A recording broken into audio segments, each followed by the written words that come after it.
Najua unajiuliza maswali mengi sana katika kichwa chako. Najua unataka kuniambia vitu vingi sana, lakini unakosa ujasiri. Labda nikwambie kitu kimoja basi. Hakuna kitu ambacho si. Najua kila kitu. Na tena nikupongeze kwa maamuzi ambayo umechukua. Kwa sasa utafaidika vitu vingi sana kwa uwezo huo uliokuwa. Sijakuelewa. Kwa nini nasema hivyo? Mwasi. Mimi najua kwamba tayari umekabidhiwa mkoba wa uchawi wa mama yako. Tayari. Njenje, nani amekupa hizi taarifa? Na ikiwa sijamwambia mtu yoyote yule? Kitu ambacho ukijui Mwasi, hata na mimi pia ni mwanachama kutoka katika mlango ya wachawi.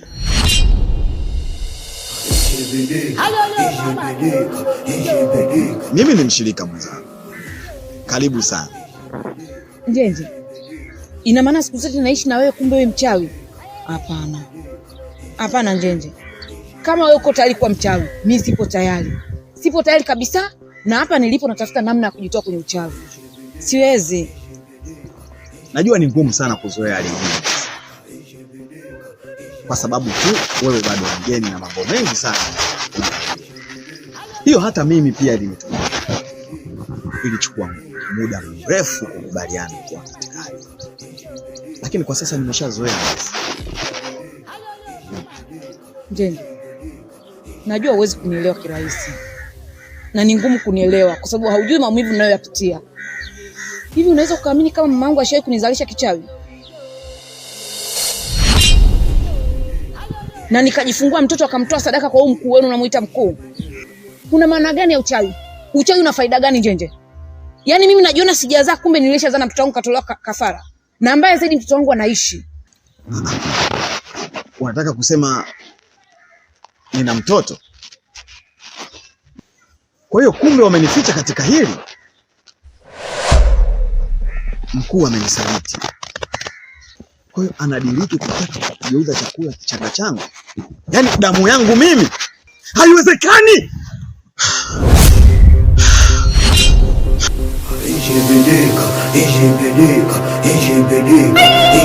Uvungu mpaka uiname uvungu.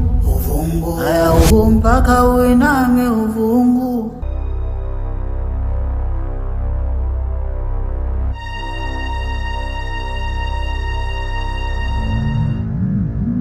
Msishangae sana. Tayari nimepona miguu yangu. Na leo kuna kikao kizito sana, ndio maana tuko hapa. Sawa. Tupo hapa kusikiliza. Lakini kwanza tunapaswa kujua kivuli cha Kibena kipo wapi na tunakipata vipi? Mzidole, inaonyesha dhahiri kuwa unampenda sana mchumba wako Kibena. Ila usiwe na wasiwasi. Wachawi wa Chansimba hawawezi kutuzidi akili. Ndugu yangu Dola, katika mwili wako kuna mtu anaishi na ndiye aliyenisaidia mimi kupona. Mtu anawezaje kuishi katika mwili wangu kaka? Hivi mpaka lini tutaendelea kuamini haya mambo ya kishirikina? Tano, jitokeze ili tuzungumze.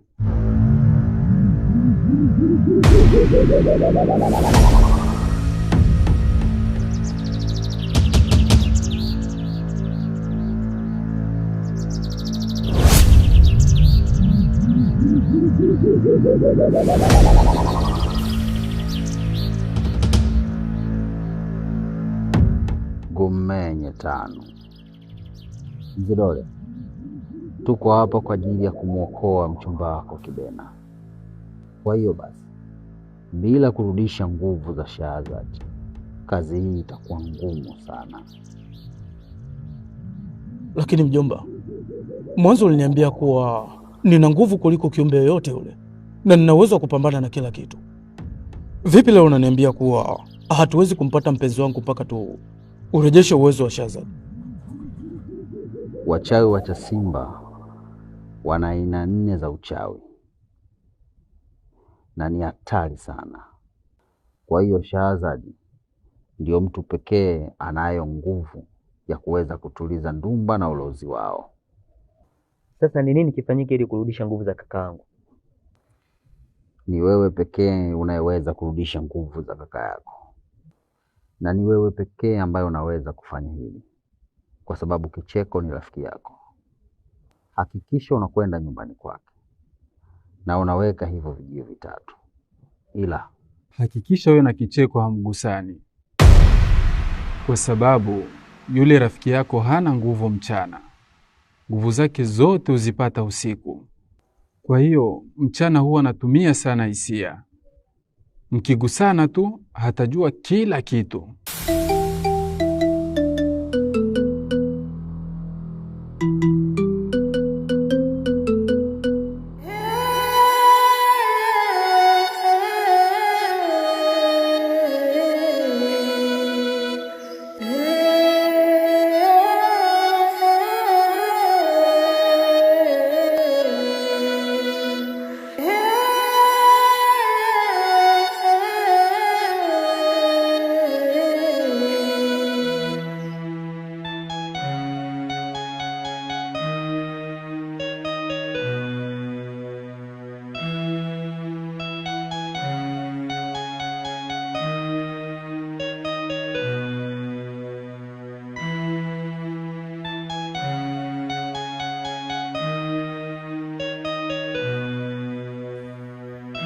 Mwasi mwanangu, hutakiwi kulia.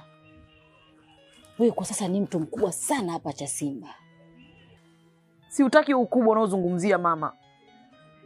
Kwa nini unanifanyia ukatili kama hujanizaa? Au mimi sio mwanao? Mwasi mwanangu, nakupenda na ndio maana nimekupa kitu cha samani. Umesikia mwanangu? Na kwa sasa hakuna atakayeweza kukuonea kizembe. Na hapo ulipo mwanangu, hata ukitaka kwenda wapi, na dakika moja tu umefika kwa uwezo uliokuwa nao sasa. Mbona hausemi na hasara zake? Mbona hausemi kama ushe kunizalisha kichawi na kukigawa kichanga changu kwa mkuu wenu? Mama, unahisi maumivu unayoyasikia mimi? Mwasi mwanangu, nyamaza, watakusikia na utakiwa kutoa siri. Mama, sina wa kumwogopa yoyote yule. Kama mmenipa uchawi wenu, mkijua kuna mtu ninayemwogopa, simhofii na nipo tayari kwa lolote. Hii sio njia yangu mama.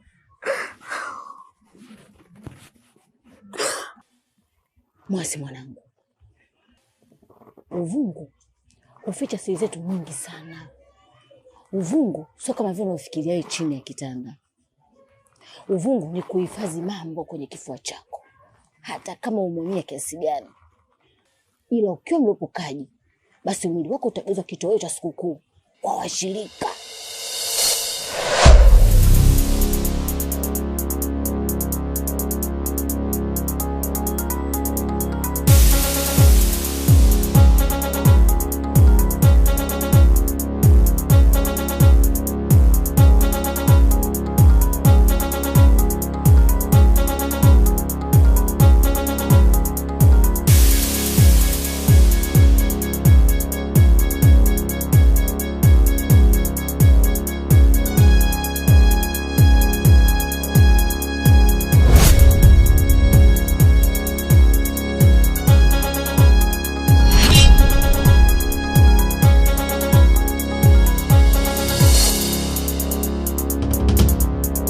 Kwa nini umenileta huko?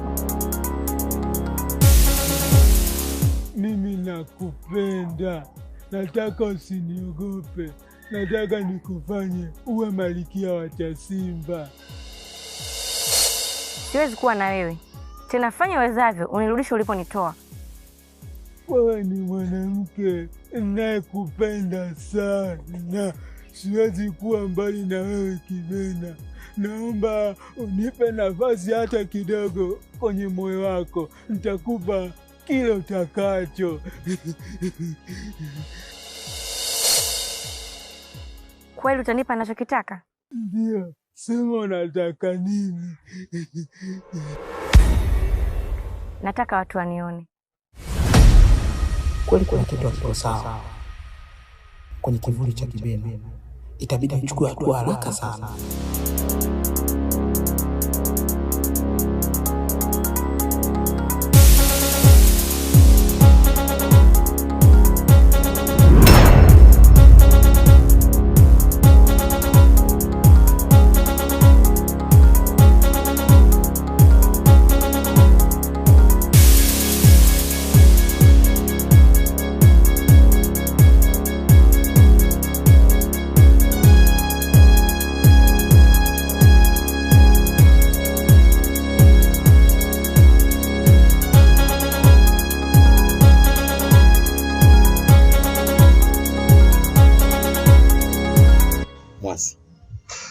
Tokea umefika umekuwa na mawazo mengi sana.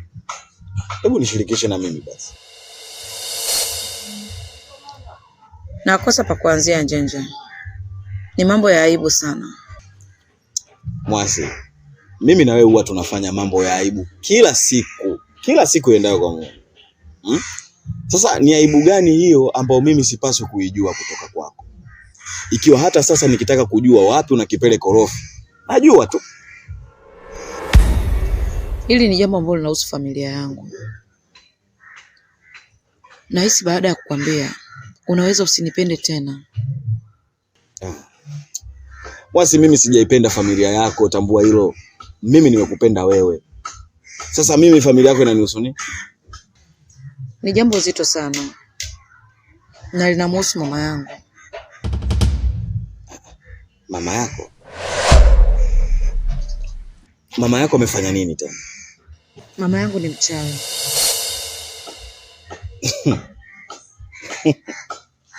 Kwa hilo ndo jambo la aibu? Mwasi mpenzi wangu, uchawi ni ujuzi wa Waswahili. Uvungu mpaka uiname uvungu. Haya uvungu mpaka uiname uvungu. Ujuzi wa Waswahili kivipi? Yaani ninamaanisha hivi. Uchawi ni kama vile unavyomuona tajiri anapofuga mbwa nyumbani kwake. Au mtu amejenga nyumba yake kubwa sana, akaamua kuweka geti, akamweka mlinzi na akampa silaha. Na sisi Waswahili tunautumia uchawi kujilinda na kujihami. Mbona haonyeshi kushtuka na jambo kama hili? Inakuwaje jambo zito kama hili? Yeye anafanya mtani. Na je, itakuwaje nikishamwambia ukweli kuwa nimekuwa mchawi? Siwezi kumwambia jambo kama hili. Siwezi. Sijui unanielewa. Mwasi, na kuuliza wewe, umenielewa? Sipo kwenye utani Njenje. Hivi unajua nina mambo mengi mazito ambayo nahitaji tuongee na wewe, ili tujue wapi pa kuanzia na tuweze kujinasua kwenye hili. Hatuna njia ya kufanya. Utajidanganya tu. Hiyo njia haipo. Uvungu mpaka uiname uvungu. Haya uvungu mpaka uiname uvungu.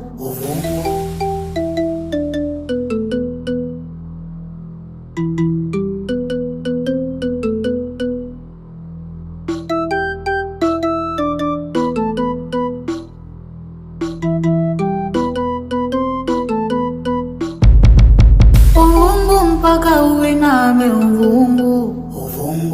Uvungu mpaka uiname uvungu.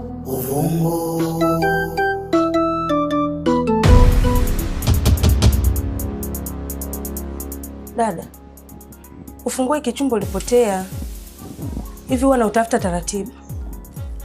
Sasa kama umepotea, kwani tusibadilishe ili kufuli? Si vizuri chumba kukaa muda mrefu bila mtu kuingia. Anaweza akaingia nyoka huko akakung'ata na akazaliana humu ndani. Sawa dada. Nitafanya hivi kama nitashindwa kuona kabisa. Sawa, lakini pia lazima atafutwe mtu aje akae hapa. Si vizuri kuishi mabinti peke yenu. Tutamtafuta Kitwana, mtoto wa baba mkubwa, aje akae hapa.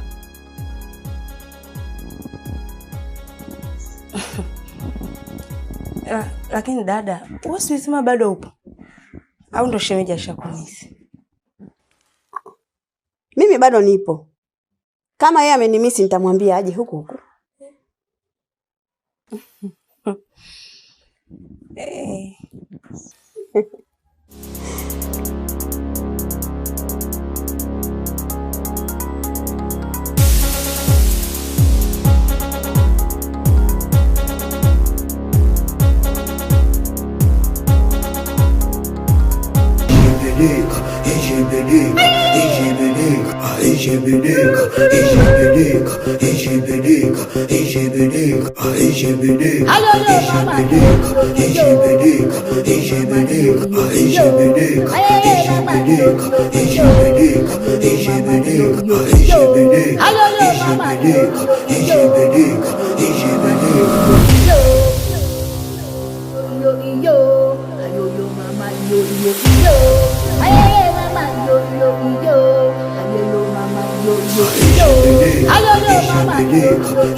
Yo.